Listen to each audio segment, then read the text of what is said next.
కొంతమంది mentally disabled పీపుల్కి fits వచ్చింది అనుకోండి, అది జనాలు మామూలుగా పట్టించుకోకపోవటం వల్ల అది ఎప్పటికీ అలానే ఉండిపోతుందా, లేకపోతే అది నిజంగానే క్యూరబుల్ కాదంటారు? లేదు, అంటే కొంచెం మందికి బర్త్ అప్పుడు బ్రెయిన్లో సర్క్యులేషన్ ప్రాబ్లం వల్ల ఫిట్స్ వస్తుంది. తర్వాత వాళ్ళకి తెలివితేటలు కూడా తక్కువ ఉంటుంది. సో అప్పుడు మనకు అది ఎప్పుడు కూడా అది రికవరీ అనేది చాలా తక్కువ ఉంటుంది.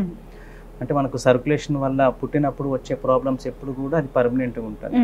దాని నుంచి వచ్చే ఫిట్స్ అనేది కొంతవరకు కంట్రోల్ అవుతుంది, కొంతవరకు కంట్రోల్ అవ్వదు. బట్ వాళ్ళ ఏజ్, వాళ్ళు అంటే వాళ్ళ వయసు పెరిగిన కొద్దీ తెలివితేటలు అనేది అంత అప్ టు మార్క్గా ఉండి వాళ్ళకు తక్కువ ఉంటుంది. అంటే దాన్ని మెంటల్లీ కొంచెం ఎంఆర్ఎం రిటార్డెడ్ పీపుల్గా మనం చూస్తుంటాం. ఓకే, అంటే అది కూడా 70-80% మనం డ్రగ్స్ తోటి కంట్రోల్ చేసుకోవచ్చు.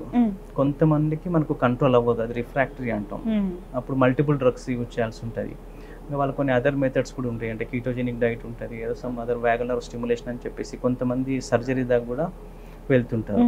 ఓకే, బట్ వాళ్ళకి ఇంకా ఎక్కువ కేర్ ఇస్తేనే ఫిట్స్ కొంతవరకు కంట్రోల్ అవుతుంది. ఎందుకంటే దే ఆర్ ఛాలెంజ్డ్ పీపుల్, వాళ్ళు ఓకే ఎక్స్ట్రా కేర్ ఇవ్వాలి. నార్మల్ పీపుల్ కన్నా వాళ్ళకి ఎక్స్ట్రా కేర్ ఇవ్వాలి. ఎందుకంటే వాళ్ళు ఎక్కువ అగ్రెసివ్ అయినప్పుడు కానీ, స్లీప్ డిస్టర్బెన్స్ వచ్చినప్పుడు కానీ, ప్రాపర్గా వాళ్ళకి పట్టించుకోక ట్యాబ్లెట్స్ సరిగ్గా వేయకపోయినప్పుడు కానీ ఫిట్స్ తీవ్రత అనేది ఇంకా ఎక్కువ అవుతుంటుంది. వాళ్ళకు అటెన్షన్ అనేది చాలా ఇంపార్టెంట్. ఎంత ఫోకస్డ్గా అటెన్షన్ చేస్తే అంత బెటర్. బట్ మన సైడ్ ఏంటంటే అట్లాంటి వాటికి స్పెషల్ కేర్స్ అనేవి లేవు. సో అదొక్కటి మనకు ప్రాబ్లం. బట్ వేరే కంట్రీస్లో వాళ్ళ స్పెషల్ సపరేట్గా వాళ్ళకు ఒక టీమే ఉంటుంది చూసుకోవడానికి.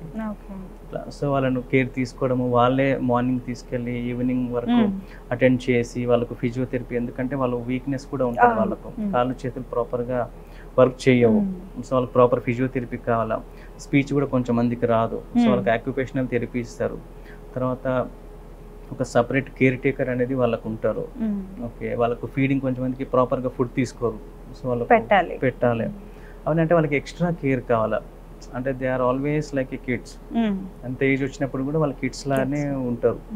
ఎక్స్ట్రా కేర్ తీసుకుంటేనే కొంతవరకు బెటర్ అవుతారు.